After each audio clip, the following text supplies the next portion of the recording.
मैंने जो घोषणा किया है कि 2 अक्टूबर 2021 तक यदि भारत को हिंदू राष्ट्र घोषित नहीं किया गया तो मैं सरयू जी में जल समाधि ले लूंगा। तो इसलिए हम लोग सतर्क हैं और मुसलमानों का हिस्सा जो है वो पाकिस्तान बांग्लादेश दिया जा चुका है, वो सारे मुसलमानों के लिए दिया गया है, चंद मुसलमानों के लिए नहीं।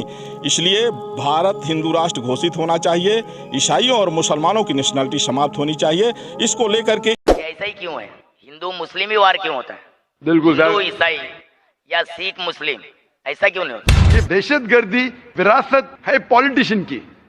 क्यों? क्योंकि पॉलिटिशियन चाहते वोट बैंक, और वोट बैंक के लिए वो किसी को भी बेच सकते, अपने धर्म को भी अपने खुदा को भी। ये बात सही है। कोई भी पॉलिटिशियन हो, कोई भी मजहब का हो। मैं कई लेक्चर में गया हिंदू धर्म गुरु के, क्रिश्चियन धर्म गुरु के, सवाल पूछने का मौका ही नहीं देते। सवाल होगा तो चिट में। अरे क्यों भाई? कई गैर मुसलमान ने मुझे गाली दी, कुरान के खिलाफ कहा। हमने कोशिश की कि उसकी गलतफहमी को दूर, गलतफहमी और एक दूर कर दो। हाँ इंशाल्लाह, एक नहीं दो दूर करूंगा। 18 साल पहले जी हाँ, जब वार हुआ था हिंदू मुस्लिम, जी हाँ, ये ऐसा ही क्यों है? हिंदू मुस्लिम ही वार क्यों होता है? बिल्कुल हिंदू ईसाई या सिख मुस्लिम ऐसा क्यों नहीं होता? आपका सवाल था कि हिंदू मुस्लिम ही क्यों होता है, राइट? हिंदू क्रिश्चियन क्यों नहीं होता है? मिसाल के बारे में जैसा इंडिया पाकिस्तान मैच हो तो ही सब देखते हैं, इंडिया ऑस्ट्रेलिया कोई नहीं देखता है। बराबर, ये फर्क है। और देखो बिल्कुल पब्लिक हंस भी रही है। बिल्कुल ये जायज बिल्कुल। है, क्योंकि मैं देखा हूँ, क्योंकि मैं 36 उम्र है मेरी, मैं देख रहा हूँ इंडिया पाकिस्तान का मैच रहेगा तो ही हिंदू मुस्लिम देखता है, माशाल्लाह। और अगर इंडिया ऑस्ट्रेलिया रहेगा तो ऑल देखते हैं, मुस्लिम कम देखते हैं। ये मैं आंखों देखी चीज है, और चाहे तो पूछ सकते हैं मजबे में। आप 36 साल से देख रहे, मैं 45 साल से देख रहा हूं।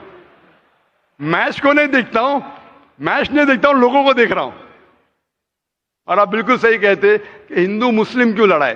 आप अगर मेरी तकरीर देखेंगे जिसका मौजू था is terrorism a Muslim monopoly, क्या दहशतगर्दी मुसलमान की विरासत है, इसमें मैं ये साबित किया हूं कि जो लोग इल्जाम लगाते कि मुसलमान दहशतगर्द, बिल्कुल गलत है।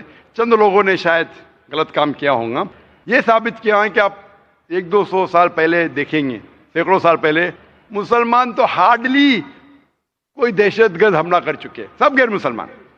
लेकिन मैंने इस तकरीर में कहा हूं कि दहशतगर्दी जो है ये मोनोपोली है मेरे हिसाब से पॉलिटिशियन की।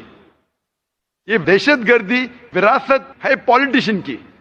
क्यों? क्योंकि पॉलिटिशियन चाहते वोट बैंक, वोट बैंक चाहते। अगर मुझे वोट चाहिए तो क्या करूं मैं? एक ऐसा माहौल पैदा करूं कि वोट डिवाइड हो। आप जानते हैं कितने राइट्स हुए बॉम्बे में, गुजरात में, बाबरी मस्जिद की। मेरे हिसाब से ये राइट्स की जरूरत ही नहीं।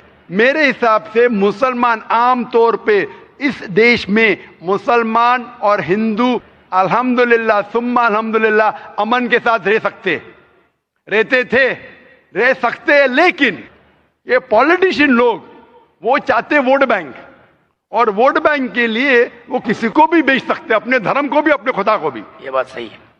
कोई भी पॉलिटिशियन हो, कोई भी मजहब का हो, सबको बेच सकते। थोड़ा सैक्रिफाइस करेंगे 5%, सीट जा रही है, सबको बेचेंगे, सबको। और आप देखते हैं इस देश हिंदुस्तान में सबसे ज्यादा मजहब की बुनियाद पे अगर दंगा फसाद होता है वो हिंदुस्तान है। क्यों?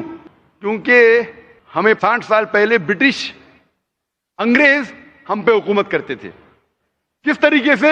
उनकी एक पॉलिसी थी divide and rule, divide and rule. अंग्रेज तो चले गए, अपनी पॉलिसी छोड़ गए पीछे। तो हमारे हिंदुस्तान के पॉलिटिशियन भी वही पॉलिसी को इख्तियार कर रहे, डिवाइड एंड रूल। डिवाइड करो, वोट बैंक हासिल करो और रूल करो। अरे बाबरी मस्जिद इशू ही नहीं था। क्या इशू है? इशू था ही नहीं, पॉलिटिशियनों ने इशू बनाया। कोई जानता ही नहीं था बाबरी मस्जिद के बारे में, पहले चंद लोग जानते, इशू बनाया वोट बैंक को। और इसका मैंने डिटेल में किया हूं तकरीर। ये पॉलिटिशियन लोग भड़काते आम पब्लिक को। आम पब्लिक अमन चाहती है, वो चाहती, उसको क्या मिलेगा दंगा फसाद करके। लेकिन इन लोगों को भड़काते हैं पॉलिटिशियन लोग। पुलिस चाहे तो इसे रोक सकती है, वो भी सोचती है कि अगर मैं रोकूंगा पॉलिटिशियन मुझे ट्रांसफर कर लेगा, वो भी नहीं रोकती। हम अगर इनके भड़कावे में नहीं आएंगे, इंशाअल्लाह इंशाअल्लाह हिंदू मुस्लिम दंगा फसाद होएगा ही नहीं। आप मुझे बोलो, इतने बड़े मजमे में लाख से ज्यादा लोग हैं, क्या आपको डर लग रहा है? क्या डर है? कौन आपको मारेगा? कुछ नहीं, बिल्कुल नहीं। माशाअल्लाह, इतने लोग। अगर आप कुरान के खिलाफ भी कहेंगे, मेरे खिलाफ भी कहेंगे, एक भी इंसान आप पे उंगली नहीं उठाएगा। ना हम उठाने देंगे, ना कौन उठाएगा। ना उठाएंगे, ना उठाने देंगे। ये हमारा मजहब है। आमतौर पे आप देखेंगे धार्मिक लेक्चर्स जब होते, थोड़ी क्वेश्चन आंसर होता है। मैं कई लेक्चर में गया, हिंदू धर्म गुरु के, क्रिश्चियन धर्म गुरु के, सवाल पूछने का मौका ही नहीं देते। सवाल होगा तो चिट में। अरे क्यों भाई? अगर आपने तकरीर की तो मुझे हक है आपकी बात से सहमत होने का या आपकी बात से ना मानने का। उन्हें डर है पब्लिक में सवाल होगा तो पोल खुल जाएगा। मुझे भी पता है सवाल जवाब होगा तो मेरा पोल खुलेगा। मेरा पोल एकदम साफ है, इन्न दीना इंदल्लाहिल इस्लाम। हमारा पोल साफ है। क्या सिर्फ ये मजहब? अल्लाह ताला फरमाते सूरह इमरान सूरह 3 आयत नंबर 19, इन्न दीना इंदल्लाहिल इस्लाम। सिर्फ मजहब जो अल्लाह ताला मानेगा वो है खुदा के ख्वाहिश के मुताबिक आप चलो। और जितने आप सवाल पूछेंगे उतना आपको यकीन होगा ये दीनुल हक है। और हमारे IRF में भी, हमारे इतने मजमे में, मैं तकरीबन 15 साल से ज़्यादा मैं तकरीर कर रहा हूँ। हिंदुस्तान में, गल्फ कंट्रीज़ में, अमेरिका में, कनाडा में, UK में, सिंगापुर में, मलेशिया में, माशाअल्लाह हज़ारों की तादाद में, लाखों की तादाद में। कभी भी एक बार भी किसी ने, किसी मुस्लिम ने एक भी गैर मुस्लिम का कॉलर भी नहीं पकड़ा। कई गैर मुसलमान ने मुझे गाली दी, कुरान के खिलाफ कहा। हमने कोशिश की कि उसकी गलतफहमी को दूर करें। कई लोग आप देखेंगे दुबई में इतना भड़क के सवाल किए, मैं सवाल का जवाब देते गया, सवाल किए जवाब दिया, मैं सवाल किए जवाब, इतना बढ़ के आखिर में इस्लाम कबूल किया। दुबई शहर में, हालांकि मुसलमान मुल्क है, कभी भी बड़े मजमे में 30,000 का मजमा था। वो दुबई UAE का सबसे बड़ा मजमा था, सबसे बड़ा मजमा था। कभी भी पब्लिक में किसने शादा नहीं दिया। तो जो लोग खिलाफ है, हम अमन से जवाब देते, वो माने या ना माने। और ये नहीं हम कहते कि आपको मानना ही पड़ेगा, हम कोशिश करेंगे हिकमत के साथ जवाब दे। तो ये जो दंगे फसाद हो रहे पॉलिटिशियन की वजह से, हम अगर अहद ले कि पॉलिटिशियन जो भड़काते हैं उनके भड़कावे में ना आए, इंशाअल्लाह अमन रहेगा।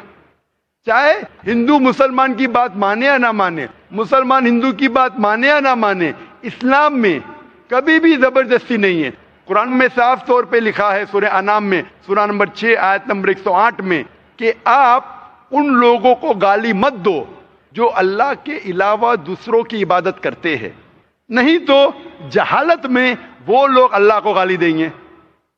हमें दूसरे मजहब के जो माबूद है उन्हें गाली देने का हक ही नहीं है, हम सिर्फ समझा सकते हैं।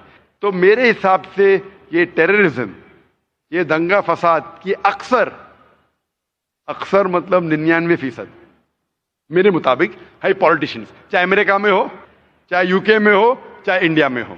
अगर हम इनके बहकावे में नहीं आएंगे, ऐसे पॉलिटिशियन पैदा होंगे, आप ऐसा एक माहौल पैदा करो, हक पे तो हम वोट देंगे, नहीं तो नहीं देंगे। इंशाअल्लाह अमन रहेगा और शांति रहेंगी और हम एक दूसरे